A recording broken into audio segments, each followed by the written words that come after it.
Hello friends, today we will solve EAC 2020 prelims question paper. This is question booklet series A. Our first question. When the deposit of efflorescence is more than 10% but less than 50% of exposed area of the brick, the presence of efflorescence is. The presence of efflorescence is moderate. A is correct option.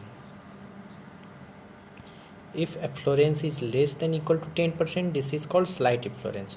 If it is between 10 to 50%, it is called moderate efflorescence. And if efflorescence is greater than 50%, this is called heavy efflorescence. Now question 2. Mohr scale is used for strain to determine flakiness index, durability, strength, hardness. The correct option is D, hardness. Question number 3. Which of the following conditions are recommended for using sulfate resistant cement? 1. Concrete to be used in foundation and basement where soil is not infested with sulfate. Second, concrete used for fabrication of pipes which are likely to be buried in marshy region or sulfate bearing soil.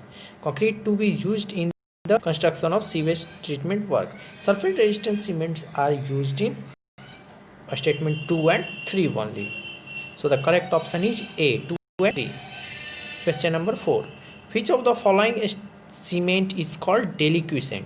The meaning of deliquescent is one which starts melting after coming in contact with air. The correct option is C, calcium chloride cement. This is deliquescent cement जो पिघलना चालू कर दे हवा के संपर्क में आने से. Question number 5. Consider the following data for concrete with mild exposure. Water cement ratio is 0.50 and water is 191.6 liter. The required cement content will be, we have to calculate required cement content. Since water cement ratio is 0.50 and water is 191.6 liter. So for determining cement content, we multiply water content by 2. Since 191.6 liter, when we convert it in kg per meter cube, it also is 191.6. So for determining cement content, we multiply water content by 2. The correct option is C, 383 kg per meter cube. The strength of fully maturated concrete sample is 500 kg per centimeter square. When cured at an average temperature of 20 degrees C in day and 10 degrees C in night, daytime temperature is minus 11 degrees C. If Plowman constant A is 32 and B is 54, the strength of identical concrete at 7 days will be nearly. Here we have calculated 7 day strength. Now Plowman strength factor is given by F equal to A plus B log 10 m into 10 to the power minus 3, where m we will calculate like this. Since 20 degree is day temperature for and 10 degree is night temperature for 12 hours. So for calculating n for 7 days, first we subtract daytime temperature from given date and convert it in hour and after that days. So our m will be 4368 degrees C hours. From here we will, since A and B is given, A is 32 and B is 54, we can calculate strength factor. Therefore strength of concrete at 7 day equal to 66.5% of given strength, that is 333 kg per centimeter. So calculation come 332.85 kg per centimeter square. This is approx equal to 333 kg per centimeter square. So our correct option is A. Now question number 7.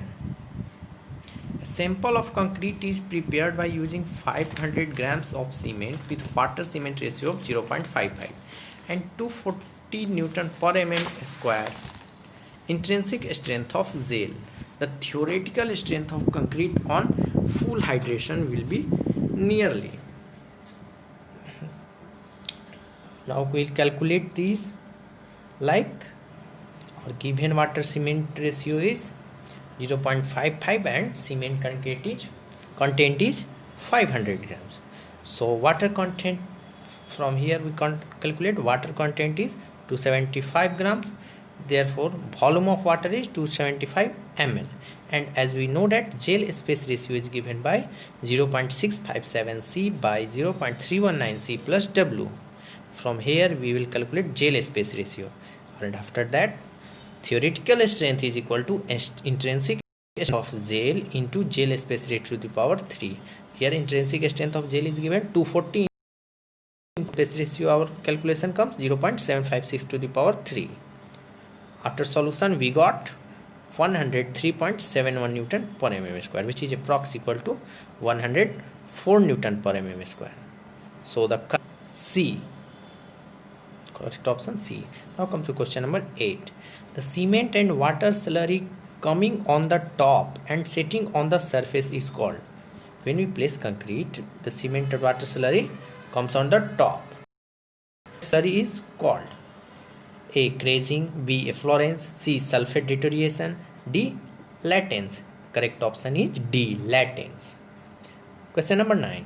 Polymer concrete is most suitable for A. Sewage work, B. Mass concreting work, C. Insulating exterior wall of an air conditioning building, and D. Road repair works. The correct option is D. Road repair works. Polymer concrete are road repair works. Which one of the following lime will be used for finishing coat in whitewashing? A. Semi-hydraulic lime, Conker lime, magnesium and dolomite lime or dolomite lime, D. Eminently hydraulic lime. Finishing coat. For finishing coat we use magnesium or dolomite lime. The correct option is C. Now question number 11. Which one of the following lightweight element will be added to enhance the protective properties of X-ray shielding mortars? For X-ray shielding mortars हम लोग कौन सा metal add करते हैं? For A. Sodium, B. Potassium, C. Lithium, D. Calcium. The correct option is C. Lithium. हम लोग lithium add करते हैं एक्सरे शील्डिंग मोर्टार में प्रॉपर्टी बढ़ाने के लिए. Question number 12. Which one of the following stone is produced by molding a mixture of iron slag and Portland cement? Option A. Imperial stone, option B. Garlic stone, option C. Ransom stone, option D. Victoria stone. Correct option is B. Garlic stone. Question number 13.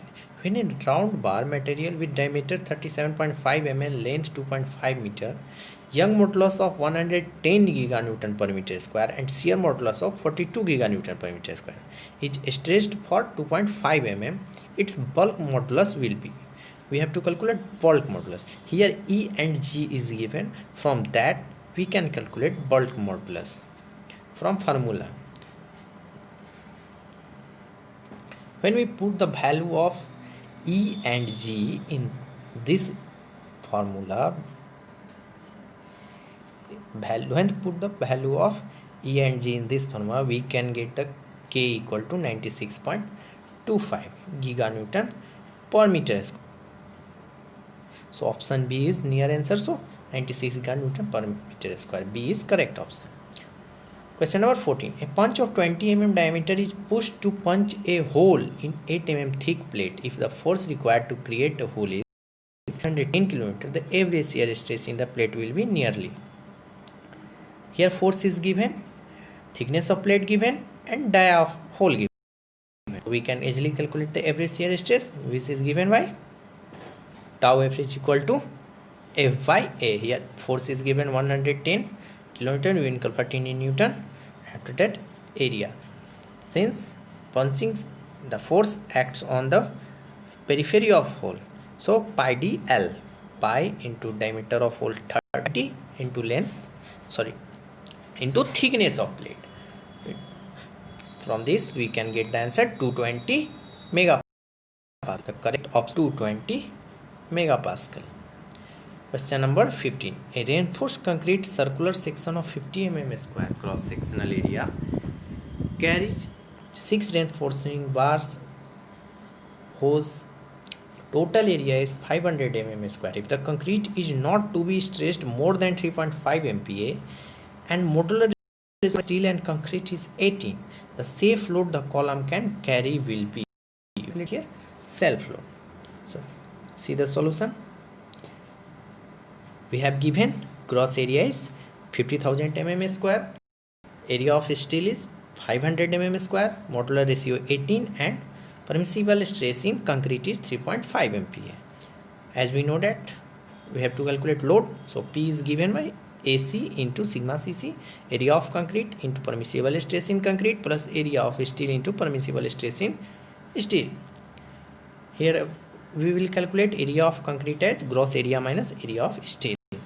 So our area of concrete is 49,500 mm and permissible stress in steel is modular ratio into permissible stress in concrete, that is 18 into 3.5 equal to 63 MPa. So we can calculate P equal to area of concrete into permissible stress in concrete plus area of steel into permissible stress in steel. So our answer is 204.75 kilonewton, approx equal to 205 kilonewton. Correct option is B, 205 kilonewton. 16.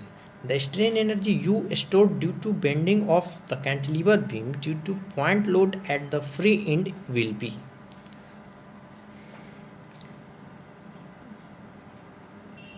We have given a cantilever beam having point load at end and asking for strain energy. As we know that strain energy is given by integration 0 to L moment square dx by 2EI. Here we will calculate moment mx equal to W into x. Integration 0 to L Wx square by 2EI dx. And after solution we will get the strain energy stored is W square LQ by 6EI. The correct option is W square LQ by 6EI. Now question number 17. A steel bar 2 meter long, 20 meter wide and 50 mm thick is subjected to a tensile load of 30 kN. If Poisson's ratio is 0.25 and Young modulus is 200 GPa, an increase in volume will be. Here asked for volumetric strain. What the change in volume? Here we have given L, B and H of bar, tensile load, Poisson's ratio and modulus of elasticity. First we will calculate axial stress P by A. Here load is 30 kilonewton and area will be axial area 20 into 15. Volumetric strain is given by delta by E, sigma by E 1 minus 2 mu. Delta V by V equal to our axial stress is 100 by E is given 200 GPa. We will convert into in Newton per mm square, 200 into 10 to the power 3, 1 minus 2 into Poisson's ratio. And since we have to calculate change in volume, so delta V change in volume equal to like this, and our change in volume will be 150 mm cube. Correct option is B. Now question number 18. A bolt is under an axial thrust of 9.6 kN together with a transverse force of 4.8 kN. If factor of safety is 3, yield strength of bolt material is 270 Newton per mm square and Poisson's ratio is 0.3. Its diameter as per maximum principal stress theory. Here we have given axial force is 9.6 kN, shear or transverse force is 4.8 kN, factor of safety is 3, yield strength of bolt that is sigma y equal to 270 and mu is 0.3. First we will calculate axial stress, that is axial force by area, and shear stress, that is axial force by area. Now we will calculate maximum principal stress. Since maximum principal stress is sigma by 2 plus root under sigma by 2 square plus tau square. As we have already calculated the value of sigma and tau, so put that value in the formula. Here sigma by 2, our sigma is 12.23 into 10 to the power 3. By after dividing it by 2, it will come 6115, and also our tau comes 6115. So after solving we got sigma 1 equal to 14762.9 by dA square Newton per mm square. And as per principal stress theory, we know that sigma is less than equal to sigma y by factor of safety, that is principal less than yield stress by factor of safety. Our principal stress is 14762.9 by dA square less than yield stress 270 and factor of safety is 3. After doing calculation, we got D is greater than equal to 12.18. The nearest answer is A, which is, so the correct option is A, 13 mm square. The diameter as per principal stress theory will be 13 mm. 19. In a material, the principal stress are 60, 48 and minus 36 meganewton per mm square. When the value of E equal to 200 giganewton per meter square and 1 by m equal to 0.3, the total strain energy per unit volume will be. For this, we have know the formula for total strain energy. Formula for total strain energy per unit volume is 1 by 2 EI under bracket sigma 1 square plus sigma 2 square plus sigma 3 square minus 2 mu into sigma 2 plus sigma 2 into sigma 3 plus sigma 3 into sigma 1. In calculation and putting this formula all the values, we got answer as 19.51 kilonewton per meter cube. So the correct option is D. Question number 20. At a point in a two-dimensional stress system, the normal stress on two municipally perpendicular plane are sigma xx and sigma y, and shear stress xy. One of the principal stress will be become zero when the value of shear stress tau xy is. For this, we have to calculate the principal stress to 0. For determining this, we have to equate principal stress to 0. Positive principal stress, positive term of principal stress will not be 0. That's why it is sigma 2 equal to 0. That's 6 plus sigma y by 2 minus root under sigma xx minus sigma y by 2 का whole square plus tau xy whole square is equal to 0. And after doing calculation, we will got tau xy equal to plus minus root under sigma xx into sigma yy. The correct option is D. Question number 21. The deflection of closed coil helical spring is A, WR square n by 8 CDQ, 64 WRQ by RQ n by CD4, 128 WRQ n by CD square, 64 WR square n by CD square. The correct option is B, 64 WRQ n by CD4. The deflection of closed coil helical spring is option B. Now, question number 22. A closed coil helical spring of round steel wire 5 mm in diameter having 12 complete coil of 50 mm mean diameter is subjected to an axial load of 100 Newton. If modulus of rigidity is 80 GPa, the deflection of the spring will be. Here we have to calculate deflection. This is the formula for deflection, 64 WRQ n by CD4.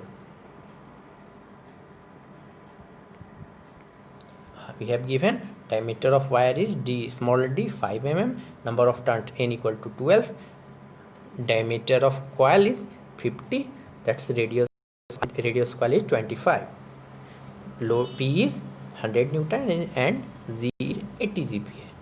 After putting this in formula, delta equal to 64 RQ n by GD4, we got the deflection as 24 mm. The correct option is 24. 23. A hollow shaft of external and internal diameter as 100 mm and 40 mm respectively is transmitting power at 120 rpm. If the shearing stress is not to exceed 50 MPa, the power the shaft can transmit will be. Here we have to calculate power. We have given internal dia 40 mm, external dia 100 mm, number of revolution 120 rpm, or maximum shear stress is 50 MPa. That formula tau max equal to 16t by pi d naught cube into 1 minus d internal by d external power 4. Tau max is given 50. From this formula we can calculate the value of t, and after calculating t we know that p equal to 2 pi nt by 60. Putting the value of n and t in this formula, we got power equal to 120 kilowatt. The correct option is 120 kilowatt. 24. A circular beam of 100 mm diameter is subjected to a shear force of 30 kN. The maximum shear stress will be here. We have to calculate maximum shear stress.